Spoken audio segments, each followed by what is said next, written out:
Buenos días. ¿Y esa cara? No he dormido nada bien. ¿Sabes? Entre lo de mi madre y lo de la luz del bosque... Tengo la cabeza a 1000 por hora. Estoy muy rayado. Sí, yo tampoco he dormido. Además, ayer me besó un chico antes de irme a la cama. Y luego no podía pegar ojo. ¿Sabes lo que deberías hacer? Mira, la próxima vez que te suceda eso, tú llamas a la puerta del chico. Y seguro que él te ayuda a coger el sueño.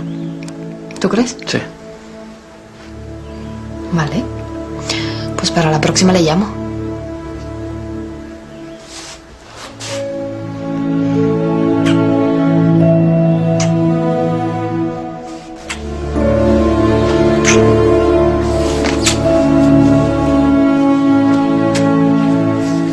Luego en casa hablamos.